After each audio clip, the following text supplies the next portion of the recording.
It's time to learn another exciting topic, and we're going to get into Backend Basics, but I wanted to show you what we've covered so far on the front end.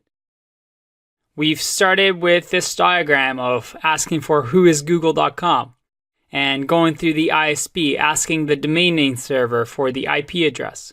We then ask the IP address to find the Google servers, and then the Google servers gives us our HTML, CSS, and JavaScript file, which we're able to get one through HTML, and then the link tags and the script tags to get the CSS and JavaScript.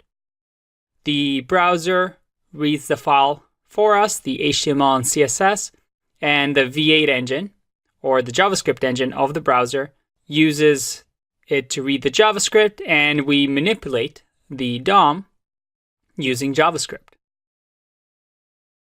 We also learned that the location of the server is important, how many trips we make, how many HTTP requests we make is important, the size of the files is important, and we learned some of those solutions such as content delivery networks, having script into just a bundle.js file, and also minimizing our files. And then we also learned about this new technology called Ajax, where we can just fetch users, talk to the server while the user is still browsing the website, and receive a JSON response to update the website in real time.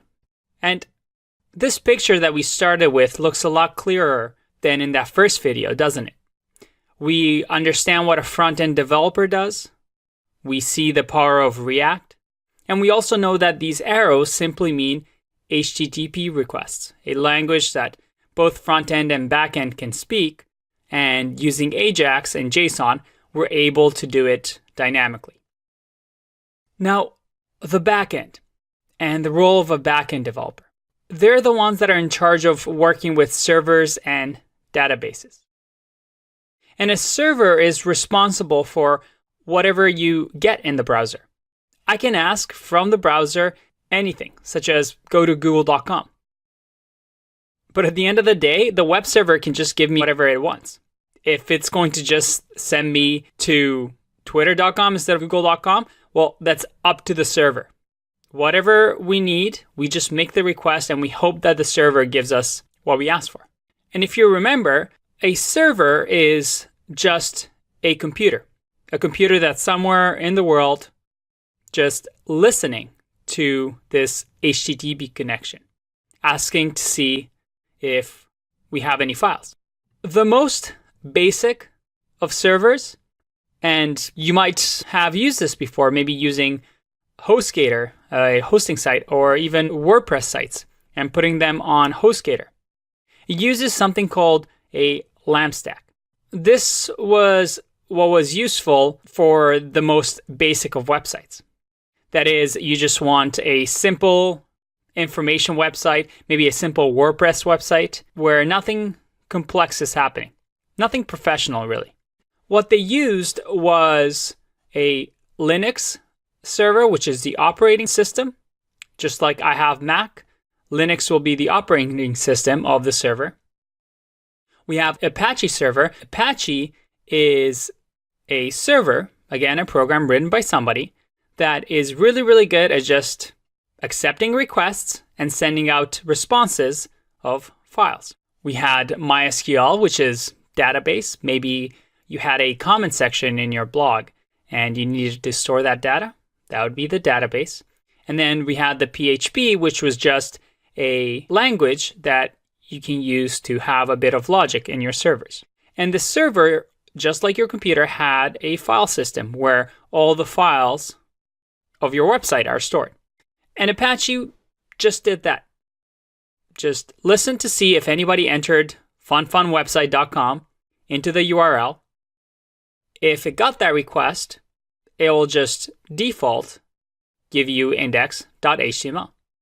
If somebody entered funfunwebsite.com/about, it will just give you about.html. It was very simple, very easy server. That's what most hosting websites like HostGator use. And you might be asking, could I just download Apache server and just run my own server from your computer? Yeah, you absolutely can. But without having a server software, well, our computer is unreachable. Nobody over the internet can access our computer because our computer is not a server, has no code that tells it, hey, if I get a request, send this out. But as you saw in our previous videos, we can create fake servers to test our websites. Now, this was the old way of doing things. There wasn't much logic to it. You couldn't really expand on it. You can't have websites like Facebook or Amazon using this type of a system. Like I said, this was for very basic websites. Now, a new stack, something we call an application server, looks something more like this. Now, an application server is different than our previous example because unlike using Apache server that is very simple and just does request response, just GIF files there and back, with something like a node server where you have node.js running, well, you can write script and say, if I receive a request for a login, then check the user's username in the database. If it matches, then let me know and then send a response through JSON to the front-end application. And we can customize what these scripts say. So far, we've only been able to use JavaScript on the web. But now with Node.js, we can use it on a server, on a computer that isn't running a web browser. With Node.js, we can write JavaScript where if I posted something on Facebook, that post on Facebook, when I click post, will get sent to the Node server that's listening for requests. It will say that Andre just posted this message that is in JSON format. The node.js and express.js file on the server will read it and will say, we want to store this post in our database. And this database is going to store that post so that when I come back next time, it's still there. And then once that's done, it's going to respond with a success saying that my post is a success and now it displays in my timeline. I can edit the post, I can delete the post, and again, Node server can delete that post from the database and then send a response and remove it from the timeline. You just have the power to constantly be interacting with the front end. Over the next couple of videos, we're going to be building a project that incorporates all of this. We're going to create a Node server using Express. We're going to create our own database where we store user information. And we're going to be using Ajax and JSON to constantly create, sign in, update user information so we have an understanding of this full system. If you're building websites and web apps, well, you're not really building these. As a web developer, you're building something more similar to this. But you might be asking yourself, is this it? Is this the ultimate end to what a backend server infrastructure can do?